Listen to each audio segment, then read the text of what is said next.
tenu de la difficulté de la tâche, on a vu, ça fait quand même, euh, ça fait plus de 54 ans que ça dure, la difficulté de la tâche fait que euh, il y a des blessures qui restent, des plaies et béantes, et il faut absolument que on puisse trouver les moyens de pouvoir, et je pense qu'il n'y a pas meilleur endroit que de trouver ce cadre de concertation pour que les acteurs qui doivent pouvoir prendre euh, le devant puissent le faire en toute bonne stratégie, en toute bonne organisation et faire appel à la mutualisation d'autres forces dont nous aurons besoin, puisque ces forces qui ne seront pas forcément togolaises et qui sont aussi dans la sous-région ont besoin aussi de notre sagesse, notre savoir-faire pour qu'on puisse ensemble avancer. Donc, voilà pour résumer. Oui, euh, on ne peut pas sauter les pieds joints.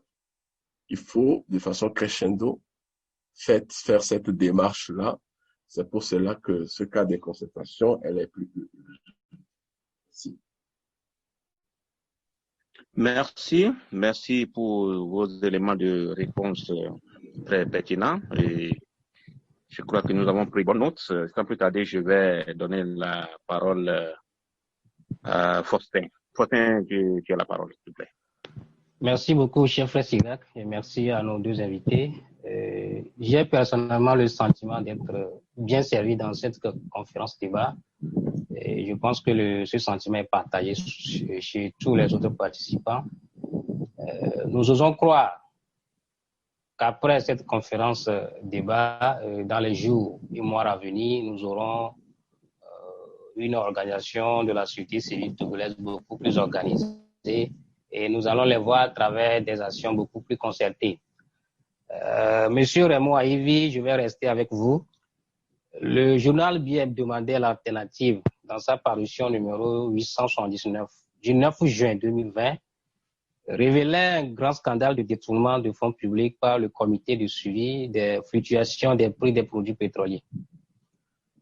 La famille Adjaklé, selon le journal Alternative, qui est le cerveau dans cette affaire, a porté plainte contre le journal L'Alternative et son directeur de publication, Ferdinand Haïté.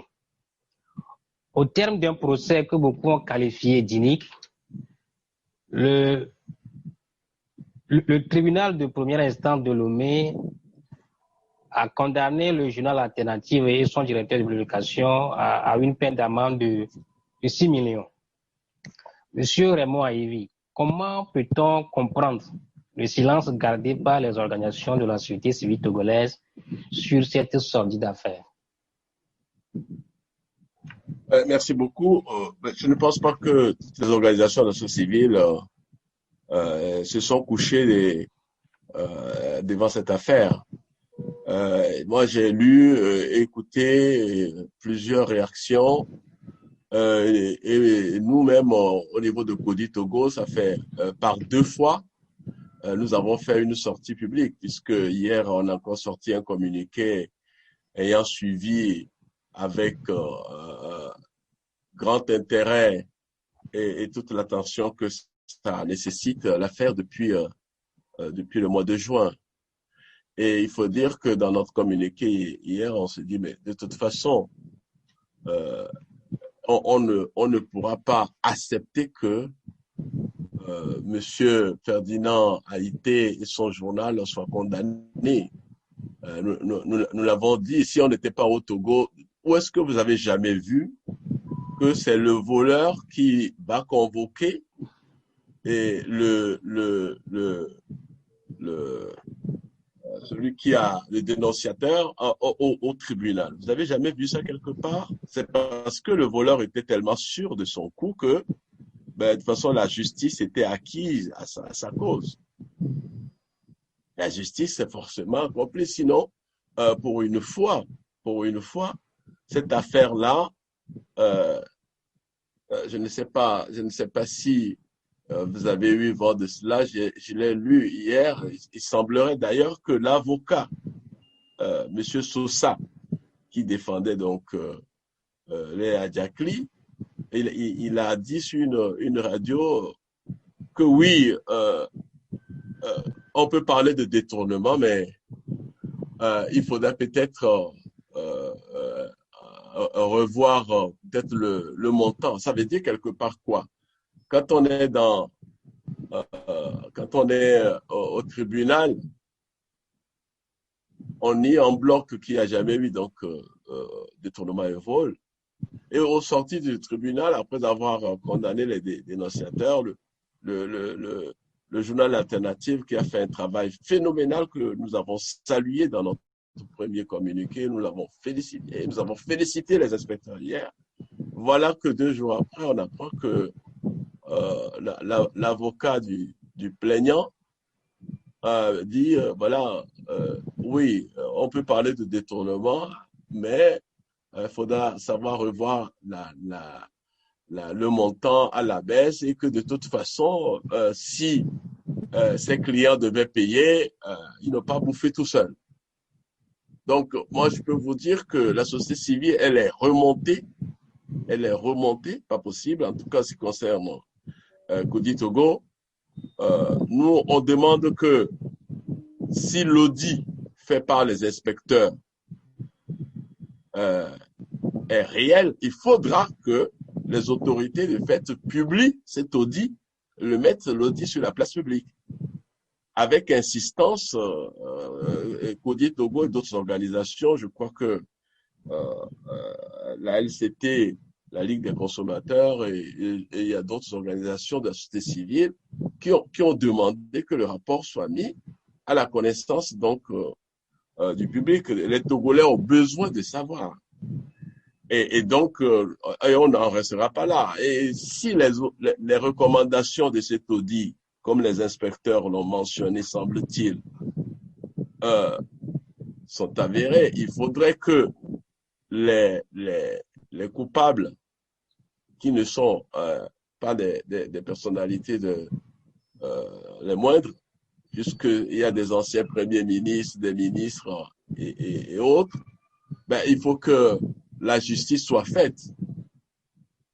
Voilà, même si on sait qu'aujourd'hui, aucune institution ne fonctionne au Togo et l'institution judiciaire, au lieu de redorer son blason, a raté encore une fois cette occasion en condamnant le journal alternatif et son directeur de publication, Ferdinand Ité. En tout cas, l'affaire, c'est une affaire au long cours. Et ce qui est sûr, les organisations de la société civile, notamment Kodi Togo et d'autres, feront le nécessaire pour que cette affaire-là, on puisse, pour que la vérité éclate. Et pour que la vérité éclate.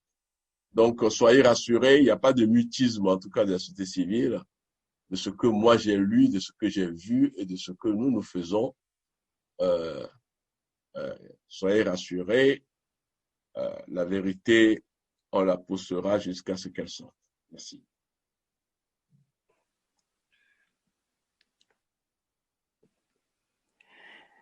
Allô?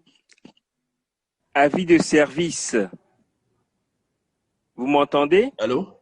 Oui, avis de service, Oui? s'il vous plaît. Il a été proposé que les participants posent leurs questions dans le menu, dans l'option discussion. Jusqu'à présent, je n'ai eu que 2 questions venant de la même personne. Nous tendons vers la fin de la rencontre.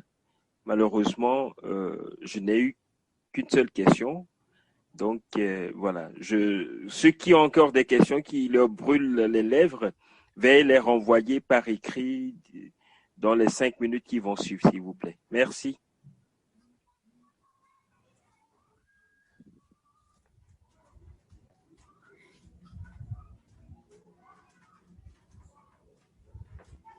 Alors, Philippe, en attendant les 5 questions, tu dis avoir recueilli 2 questions. Est-ce que tu pourrais déjà les poser aux invités? Merci.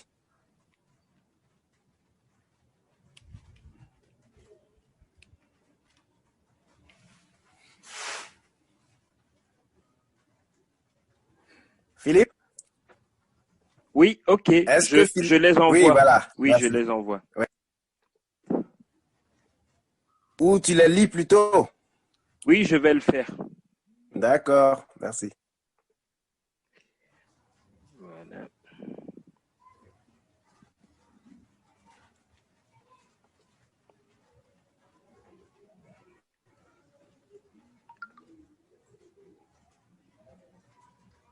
Oh. Déconne, 2 petites secondes. Allô, j'ai la parole. Voilà. Je peux y aller ou la question numéro 1. La personne qui l'a posée intervient avec un pseudonyme. Hein. C'est Wise, mais bon, voilà. Et la question, la voici. L'agglutinement systématique de toutes les organisations de la société civile et la multiplicité des partis politiques qui font du surplace dans la région maritime par conformisme n'est-il pas cancérigène car, comme vous l'avez souligné, les élections sont juste des opportunités, mais les moyens pour parvenir à inverser la tendance ne se limitent pas à une échéance calculée. Voici la question. Comment parler de mutualisation sans régler au préalable les velléités personnelles qui torpillent tous les investissements d'énergie depuis des lustres? Voilà la question posée.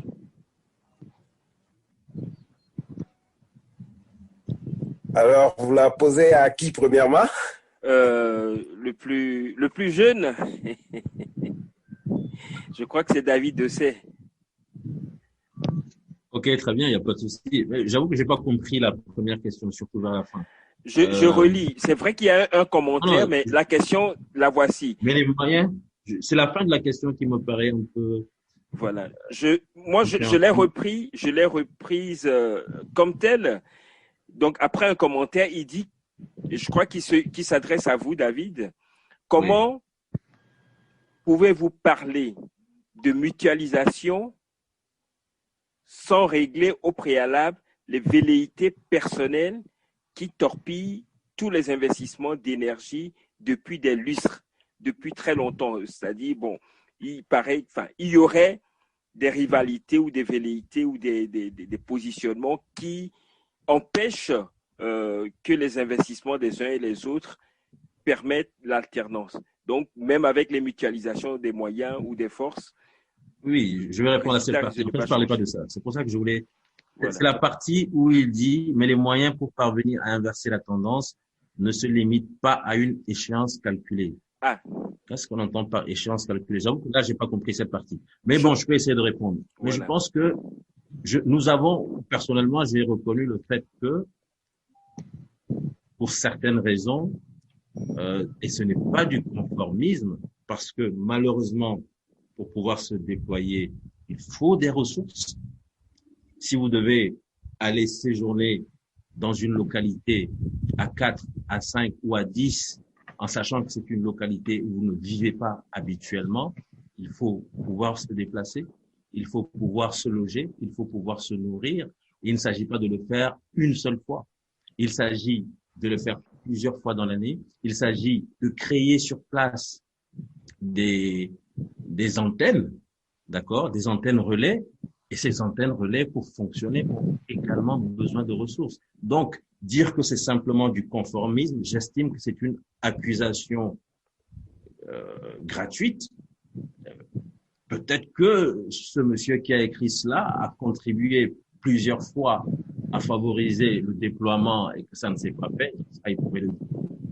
Et si, personnellement, il n'a jamais rien fait pour aider justement au déploiement, on parle d'une accusation gratuite. D'autant que je l'ai dit dans mon propos initial en disant que ça fait partie des insuffisances que nous-mêmes nous avons relevées. Donc, il ne sert à rien de pointer, de mon point de vue, un doigt accusateur en disant que enfin, je sais pas quel terme il a utilisé, mais effectivement, il faut pouvoir se déployer sur l'ensemble du territoire national par rapport à la nouvelle phase de la lutte que nous voulons aborder. Je l'ai dit. Donc, j'estime qu'il n'apporte pas quelque chose de nouveau. C'est une insuffisance que nous avons relevée. et il va falloir travailler pour régler cette insuffisance. Mais je répète que cela nécessite de la volonté, oui, mais il faut plus que de la volonté, il faut un certain nombre de ressources pour pouvoir favoriser ce travail de déploiement sur l'ensemble du territoire national. Ensuite, ça revient également à ce que j'ai dit. Avant de mettre des blocs, il faut des préalables.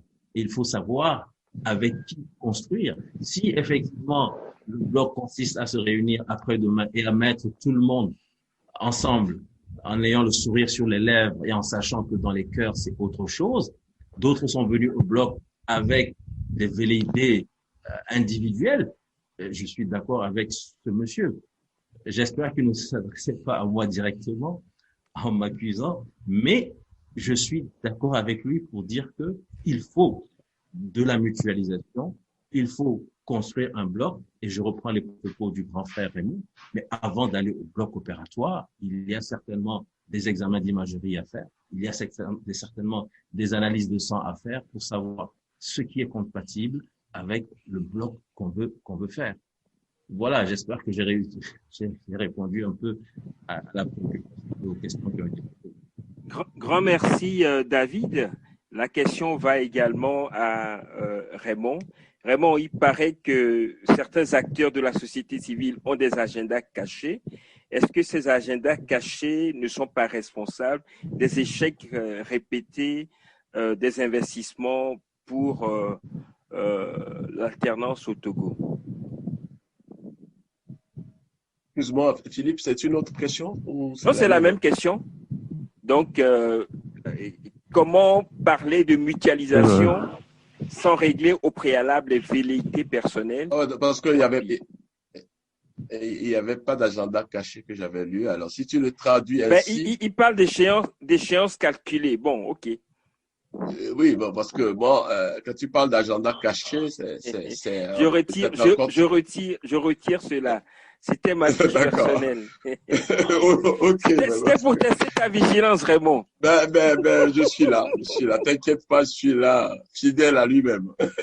Bon, très bien. Non, mais c'est vrai. Je crois que entièrement d'accord avec le frère David. On a parlé de mutualisation, on a dit qu'il faut des préalables.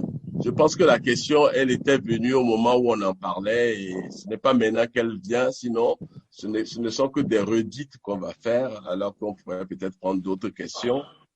Il faut absolument qu'on puisse faire en sorte que ce travail préalable-là permette réellement que quand les gens vont se mettre ensemble pour travailler, que le cœur y soit aussi, quoi. Voilà. Donc, okay. Je n'ai pas grand-chose à rajouter à ce qu'on avait déjà dit pour qu'on puisse avancer vers la mutualisation. C'est préalable, c'est l'organisation, c'est la concertation et le cadre qu'il faut. Donc, pour cela, on avait largement débattu dessus. On pourrait prendre d'autres questions. Ok. Il y a, pour être fidèle à la personne qui a posé la question, il dit, vous pourrez le lire également, l'échéance calculée dont il parle fait allusion aux élections qui sont des échéances. Il faut rappeler que la question a été posée au début et d'autres questions ont suivi. Ce ne sont pas des accusations. Donc, réponse à David. David, donc la personne ne t'accuse nullement. Donc, dernière question que moi j'ai reçue en tout cas. Et de la même personne, elle est longue. Pourquoi ne pas organiser au préalable une discussion franche et transparente pour que chacun dise clairement ce qu'il vise en créant son organisation? Ainsi, cela permettrait de répertorier celles et ceux qui veulent être présidents à tout prix et celles et ceux qui aspirent à redresser la situation à travers d'autres postes qui concourent à l'édification de ce changement voulu, mais exprimé différemment en fonction des objectifs des uns et des autres. Vous comprenez alors pourquoi j'ai parlé d'agenda caché, donc voilà. Donc la question maintenant, peut-être par justice, revient à Raymond. et David terminera. Et David complétera. Raymond, tu as la parole sur la question. Merci beaucoup, Philippe. Pour ma part, je dirais simplement que avant que les gens n'acceptent le principe de pouvoir venir s'asseoir ensemble et échanger, c'est quand même un travail de corps à corps, si je peux me permettre, qui se fait avant d'en arriver là. Ça prend du temps et pour pouvoir rassembler un plus grand nombre. Ce travail-là, je pense que c'est ce que nous essayons de faire et on l'a dit, il faut l'intensifier, il faut faire en sorte que on puisse aller le plus tôt que possible vers cette concertation que nous appelons de nos voeux. Mais il faut qu'on précise quelque chose au niveau de la société civile, parce que au niveau des organisations politiques, quand les gens créent des partis politiques, les partis politiques ont leur propre agenda et ils ont leur programme. Et donc là, le travail que nous évoquons en ce moment, s'agissant de la société civile, ce n'est pas ce même travail qui concerne, en tout cas, les partis politiques. Ce que je voudrais dire par là, c'est que la concertation pour la résistance citoyenne, elle concerne avant tout les organisations de la société civile, pour ma part, parce que un membre de parti politique qui vient à une telle concertation, il vient en tant que citoyen d'abord. Parce que ce qui va se décider dans ce cadre ne s'impose pas au parti politique qui va pas être, en tout cas pour ce que moi, j'entends, il faudra échanger, ne s'impose pas au parti politique qui a son propre programme. La lutte, elle est d'abord citoyenne et quand on aura atteint l'objectif, les partis politiques peuvent venir œuvrer sur leur registre de multipartisme. Mais pour l'instant, on en est loin.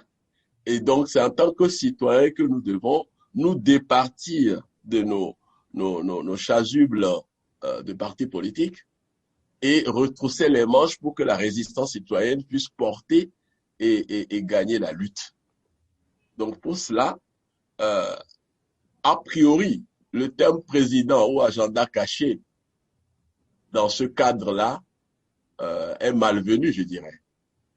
Parce que c'est un cadre que je dirais d'abord transitoire.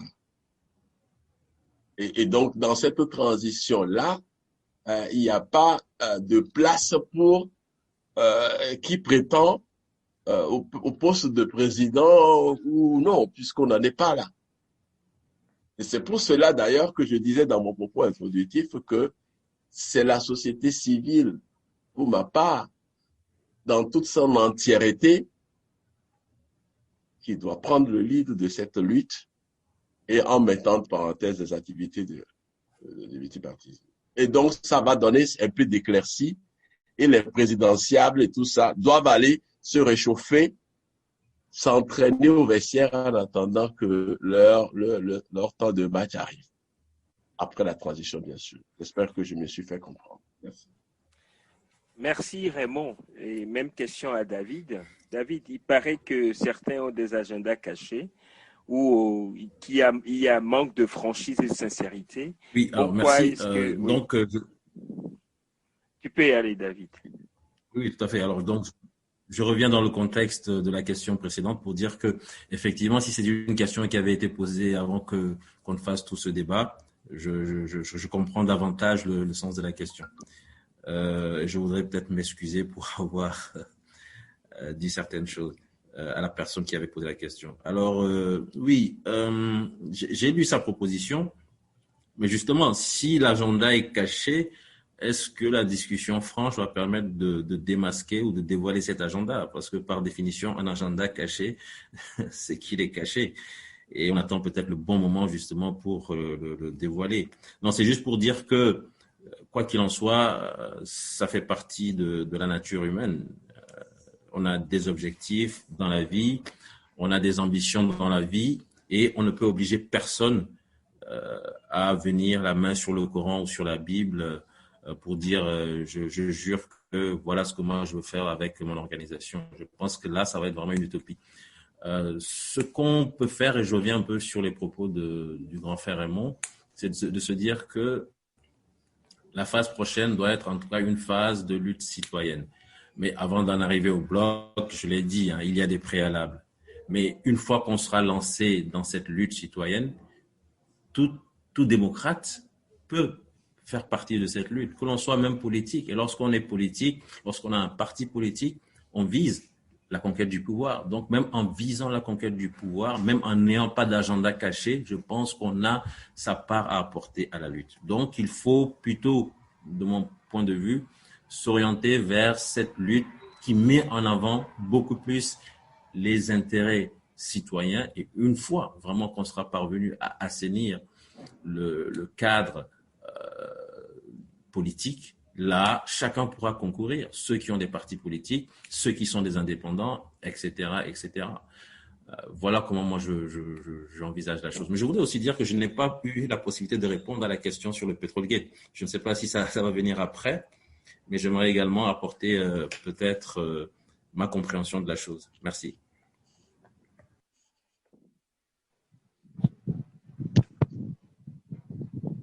Oui, professeur Dossin, David, oui, vous pouvez maintenant répondre à la question de Petrolgate. Je crois que c'est Salomon qui avait posé la question. C'est bien ça? Non, il a dû omettre de vous passer. C'est Faustin plutôt. Ok, d'accord. Peut-être c'est par omission. Oui. Oui, c'est vrai qu'on a intercalé les questions envoyées dans le chat. Oui, alors voilà. La question Petrolgate, il a ajouté même le Pegasus, je n'avais pas vu ça, et le mutisme des organisations de la société civile. Personnellement, je pense que en fait, ça pose une problématique qui ne date pas d'aujourd'hui. D'abord, la problématique de la corruption.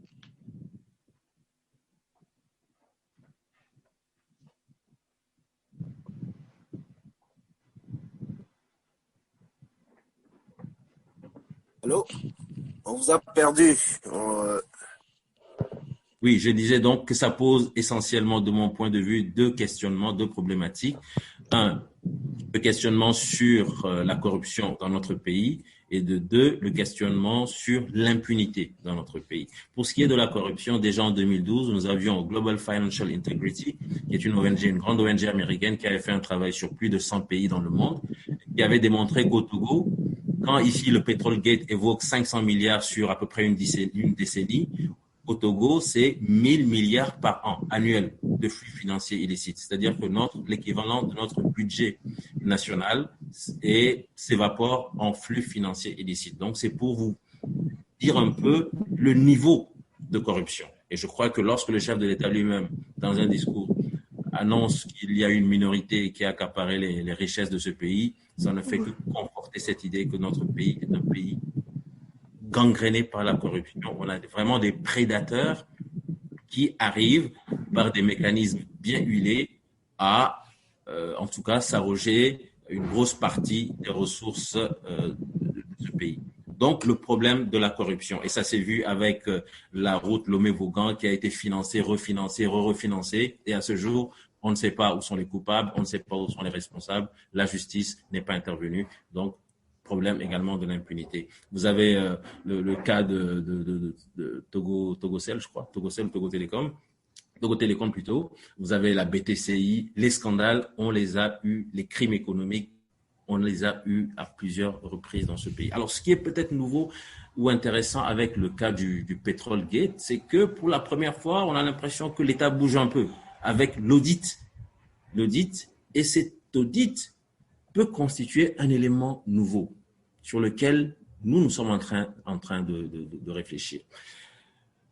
Et pour répondre clairement à la question, c'est vrai qu'on a l'impression que la société civile ne bouge pas beaucoup, mais comme le grand frère l'a rappelé, il y a quand même eu des communiqués qui sont sortis, il y a eu de petites actions, mais il faut aller au-delà. Il faut une action beaucoup plus coordonnée, beaucoup plus concertée, et c'est ce que nous essayons de faire. Personnellement, quand je parle de personnellement, je veux parler du front. Nous avons eu à rencontrer M. Ferdinand Haïté chez lui. Nous avons discuté en long et en large de son dossier, et nous l'avons rencontré encore la semaine dernière pour discuter de cela. Nous avons rencontré également les syndicats parce que cette question ne touche pas que les organisations de la société civile, ODDH, etc., etc. Je pense que les syndicats qui représentent les travailleurs sont en première ligne. Lorsqu'on augmente le prix du carburant, on augmente le prix en même temps de façon concomitante des denrées alimentaires, donc c'est le panier de la ménagère, le prix des transports, etc., etc. Donc les syndicats sont concernés. Et nous avons rencontré certains syndicats déjà, et la semaine prochaine, il est prévu d'autres rencontres avec les syndicats. C'est pour vous dire qu'il y a des choses qui sont faites. Et si vous prenez un syndicat ou une centrale comme la Synergie des travailleurs du Togo, elle a déjà écrit au chef de l'État. Elle a rencontré ensuite le ministre du Commerce, mais n'a pas fait de communication là-dessus. Donc, le mutisme, c'est vrai qu'on a l'impression qu'il est là, mais sachez que derrière, il y a des choses qui sont en train de se faire, qu'il y a des choses qui essaient de s'organiser, et on espère peut-être pouvoir aboutir à quelque chose. Mais c'est vrai qu'au Togo, on ne sait jamais, mais en tout cas, sachez qu'on ne reste pas les bras croisés à regarder le journal alternatif se débattre tout seul. Et donc, personnellement, ça m'amène à insister davantage sur la question de l'impunité. Nous avons le sentiment que notre justice n'intervient pas, quels que soient les crimes. Ici, nous sommes en train d'évoquer les crimes économiques, mais il n'y a pas que les crimes économiques. Moi, je suis indigné de voir ce qui s'est passé avec le couvre-feu lors de l'état d'urgence sanitaire. Mais les Togolais sont-ils indignés ou pas? Comment on peut battre quelqu'un à mort tout simplement parce qu'il y a couvre-feu à cause du corona? Comment on peut mitrailler quelqu'un qui était avec sa fille tout simplement parce qu'il y a une altercation avec un élément des forces de l'ordre? Est-ce qu'il vaut mieux demander à la société civile de s'investir sur Petrolgate et oublier les victimes innocentes? Ou est-ce qu'il ne faut pas de façon transversale demander à toute la société togolaise, mais qu'est-ce que vous faites par rapport à l'impunité lorsqu'il y a des crimes économiques et lorsqu'il y a des crimes de sang? Moi, je pense que tout doit être mis dans la balance. La diaspora, nous qui sommes ici, le citoyen lambda, nous devons nous indigner parce qu'il y a trop de choses inacceptables au Togo. Il n'y a pas que le Petrolgate, même si j'estime que c'est quelque chose d'important. Voilà ce que moi je voulais dire sur ce sujet et je vous remercie. Merci beaucoup, professeur. Vous aviez touché du doigt certains points très essentiels, c'est-à-dire l'état de la société togolaise qui semble pas réagir face à l'impunité, aux abus et autres. Et c'est un travail citoyen qui incombe à tous. Et franchement, au vu de tout ce que nous avons déballé ce soir, moi je voudrais vous exhorter, vous principalement de la société civile de Togo Debout, Covid Togo également, Codi Togo plutôt également fera sa part, et les autres sociétés également. Mais Togo Debout est quand même la principale sur laquelle nous nous focalisons généralement. Je vous exhorte donc à faire beaucoup d'efforts dans le sens de communication, c'est-à-dire le peuple voudrait plutôt être informé en temps opportun, pour ne pas dire en temps immédiat à l'immédiat, en temps opportun sur la situation et les prises de position quand même des têtes, des tenants de nos sociétés civiles. C'est très important parce que les refroidissements, ça c'est mon point de vue, les refroidissements qu'on a pu constater sont dus surtout au fait qu'il n'y a pas de communication, il n'y a pas d'information, et à un moment le peuple se relâche et laisse faire. Donc tout ce que vous venez d'énumérer dans votre dernier développement de tout à l'heure, parlant de Petrolgate, vous avez énuméré des crimes, crimes de sang pour diverses raisons banales. Voilà, les indignations ne s'affichent pas parce que voilà, il n'y a pas de mouvement concret qu'on voit palpable de la part de votre part, je peux dire. Donc, je vous exhorterai à y travailler et à être plus proche du peuple, et nous en avons besoin. Voilà, ça sera, moi, ma part, mon mot de fin pour vous, et je vous remercie. Et je passe la main à mes autres co-animateurs pour leur dernier mot à votre endroit, et peut-être je vais revenir pour demander vos mots de fin si éventuellement il n'y a pas d'autres questions au niveau de Philippe. Merci. Aucune autre question de mon côté, donc on peut continuer et acheminer vers la fin. D'accord. Donc, dans ce cas, je passe la main à Cyriac pour son mot de fin. Et Salomon, Cyriac, Faustin, dans cet ordre. Après, Salomon fera une petite synthèse. Et voilà, après, les mots de fin des invités. Philippe, pardon, j'oubliais Philippe pour son mot de fin également. Et les invités auront les dernières paroles. Merci. Cyriac.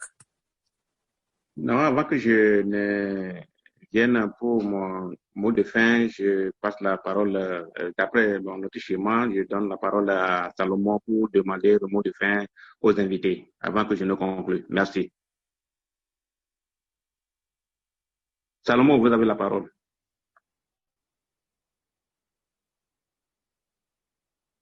Allô, frère Salomon? Peut-être que Salomon... Allô? Excusez-moi, j'ai pas décroché le micro, je parlais en l'air là.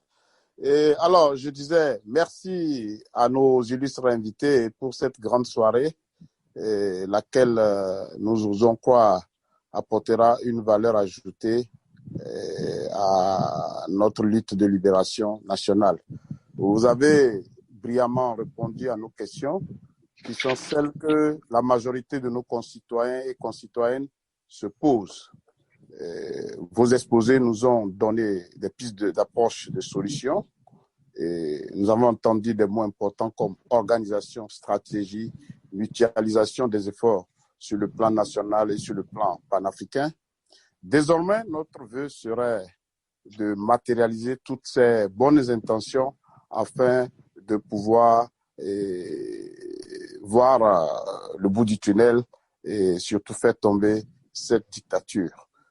Sans plus tarder, je passe la main, je pense à notre frère Cyriac, ou bien c'est au frère Philippe pour la rubrique question-débat, ou bien c'est déjà passé, je ne sais plus, mais je passe la main à Cyriac. Et puis voilà. Merci beaucoup et bonne soirée à tous.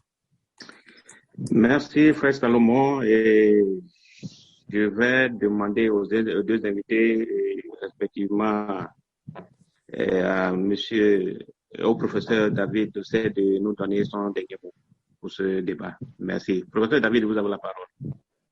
Oui, merci. Je voudrais vraiment remercier les initiateurs de cette conférence.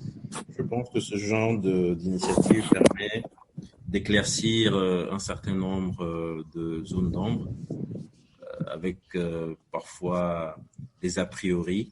Et il est bon de lever ces a priori pour nous permettre d'avancer dans la sérénité.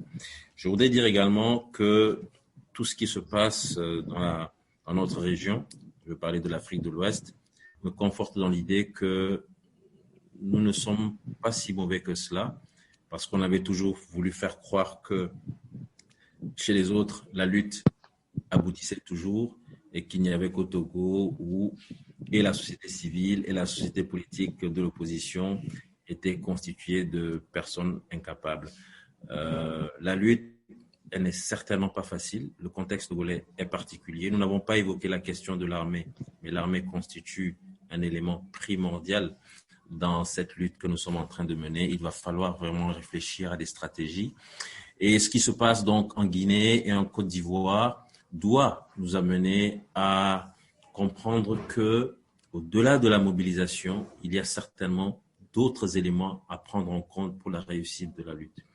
Mettons-nous ensemble, mutualisons nos énergies, arrivons de nouveau à redonner espoir à ce peuple qui est prêt à se mobiliser et nous sommes convaincus que nous parviendrons à le remobiliser, mais mettons derrière cette remobilisation beaucoup plus d'organisation, beaucoup plus de stratégie, beaucoup plus de sincérité et je suis convaincu que nous y parviendrons. Merci encore. Merci, professeur, pour votre mot de fin et je repasse la parole à notre illustre invité, monsieur Raymond Aïvi. Monsieur Raymond Aïvi, vous avez la parole.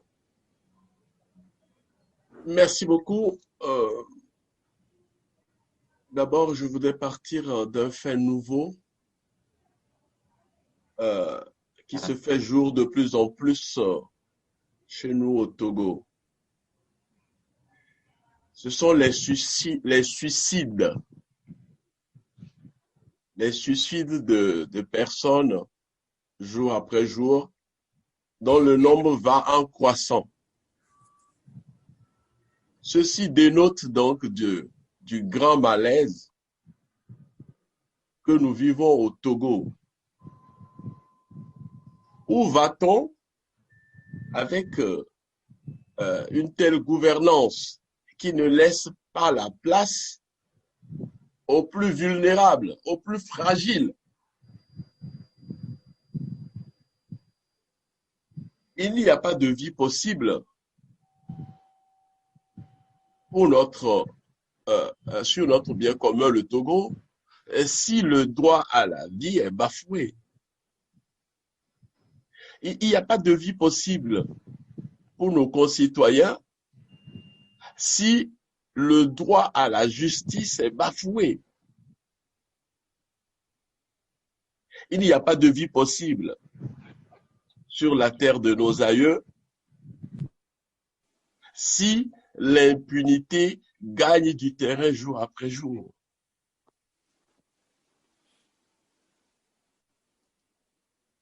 C'est pourquoi l'appel que moi je lance, les pèlerins que nous sommes sur cette terre, il n'y a pas lieu donc de s'accrocher au matériel.